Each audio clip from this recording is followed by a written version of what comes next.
자궁근종과 난소낭종은 여성의 자궁과 난소에 발생하는 대표적인 양성혹이다.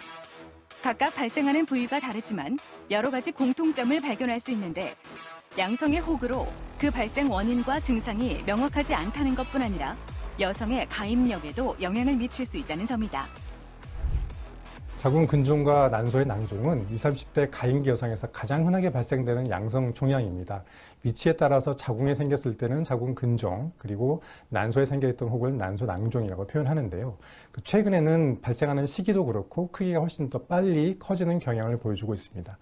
가장 흔한 원인으로는 아마도 식생활 습관의 변화라든가 아니면 결혼 연령이 늦어지게 되면서 출산이 좀 늦어지게 되는 패턴들, 이런 것들이 결국에는 이런 것들의 크기라든가 개수가 늘어날 수 있는 그런 부분이 작용하고 있다라고 볼 수 있겠습니다. 특히 임신을 계획하고 있는 여성이라면 가임력을 고려해 치료에 있어 신중을 기할 수밖에 없다. 생명의 위급을 다투는 질환은 아니지만 경우에 따라서는 적극적인 치료가 필요한 자궁근종과 난소낭종. 오늘 TV 주치에서는 여성을 괴롭히는 혹, 자궁근종과 난소낭종에 대해 자세히 알아본다. 자궁근종은 가임기 여성의 40% 이상에서 발견될 만큼 매우 흔한 질환이다. 암이 아닌 양성종양이라는 점에서 방치하는 여성들이 적지 않지만 전 세계적으로 자궁 관련 수술 가운데 가장 흔한 사례라는 점은 주목할 필요가 있다. 자궁근종의 개수나 크기, 위치에 따라 다양한 증상이 나타난다. 네, 최근에 혹시 불편해진 증상이 있으신가요? 네. 최근에 좀 생리통이 좀 심해져가지고요. 그래서 혹시나 뭐 문제가 있나 싶어가지고 찾아왔습니다. 생리통의 기간이라든가 양상 또는 강도가 어떻게 변했는지 말씀해 주십시오. 그전 생리했을 때보다 좀 기간도 길어지고요. 통증도 좀 점점 더 심해지는 것 같더라고요. 혹시 생리통 외에 다른 불편한 증상은 없으신가요? 네, 그전보다 소변을 좀 자주 보는 것 같고요. 자다가도 좀 소변 마려운 것 때문에 좀 잠을 깨기도 하더라고요. 자궁근종이 있는 경우 아랫배가 묵직하면서 팽팽해지기도 하고 통증이 느껴지거나 빈뇨나 변비가 생기기도 한다. 또한 생리량이 많아지기도 하는데 이런 증상들이 나타난다면 자궁근종 검사를 받아보는 것이 좋다. 이 환자는 가임기 여성에서 나타나는 자궁근종으로서 그 크기가 크고 증상을 유발하고 있기 때문에, 그리고 향후 임신을 준비해야 되는 이유 때문에 적극적인 치료가 필요할 것 같습니다. 환자에게 술적 치료를 통해서 가지고 있는 근종을 다 제거하고 원래 자궁의 기능을 갖출 수 있도록 모양을 만들어주는 것, 그것들이 가장 중요한 치료의 목표라고 할 수 있겠습니다.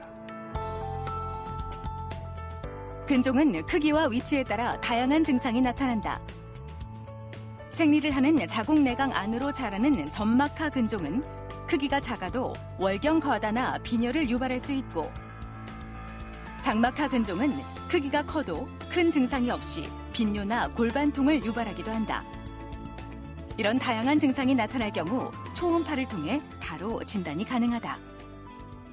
어디가 불편해서 오셨습니까? 최근 들어서 오른쪽 배가 많이 불편하고요. 딱딱한 게 만져지는 것 같아서 왔습니다. 오른쪽 아랫배가요? 네. 주로 언제 그리고 얼마나 아프신지 한번 말씀해 주십시오. 생리 주기와는 상관없이 오른쪽 배가 많이 아프고요.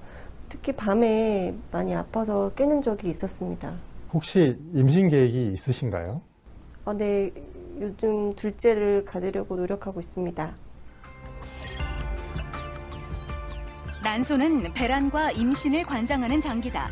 때문에 난소에 혹이 발생하면 불임의 원인이 될 수 있다. 특히 정상 난소 크기가 3에서 4cm임을 감안할 때 난소낭종의 크기가 그 이상이 되면 난소를 압박해 기능에 문제를 일으키게 된다.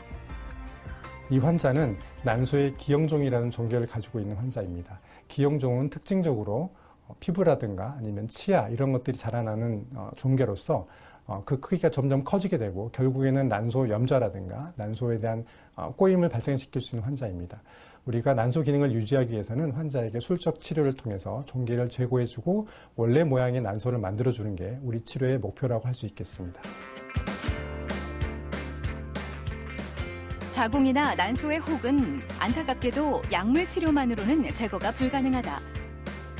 결국 수술로 제거하거나 괴사를 유도하는 비수술적 치료를 시행하게 되는데 최근 내시경적 수술이 관심을 받으면서 가장 발전된 형태가 로봇을 이용한 로봇 복강경 수술이다. 로봇 수술은 고해상도와 섬세한 회전각을 통해 수술 결과를 향상시키고 통증과 출혈을 감소해 일상으로의 회복이 빠르다. 일반적으로 근종과 낭종이 발생하는 시기가 보통 사춘기 이후부터 발생한다고 알려져 있고 사춘기 이후에 월경이 시작을 하게 되면 자궁 근종 세포에 변이가 생기는 경우가 종종 있습니다. 이러한 패턴으로 인해서 새로운 근종이 생기게 되고 크기가 점점 커지게 되는데 사람마다 또는 종계의 성상에 따라서 커지는 속도가 조금씩 달라집니다. 그래서 너무 늦은 시기에 발견하게 되면 정상적인 자궁을 보존하기 힘들거나 난소의 기능을 유지하기 힘들기 때문에 이른 시기에 발견할수록 치료가 좀 더 원활하고 자기의 원활의 기능을 유지할 수 있는 그런 것들을 보여줍니다. 그래서 가능한 한 성관계 이후에는 반드시 1년에 한 번씩은 정기적인 관찰을 해보시는 것을 권고드립니다. 자궁과 난소에 혹이 발견되었다고 해서 무조건적인 적출이나 수술을 진행하는 것은 아니다. 자신의 건강 상태와 질환 진행 상황 등에 따라 안전하고 부담 없는 치료를 시행해야 하는데 특히 최소한 1년에 한 번 정기 검진을 받는 것이 중요하다. 여성의 건강 바로미터 자궁과 난소, 꾸준한 관심으로 지켜낼 수 있다.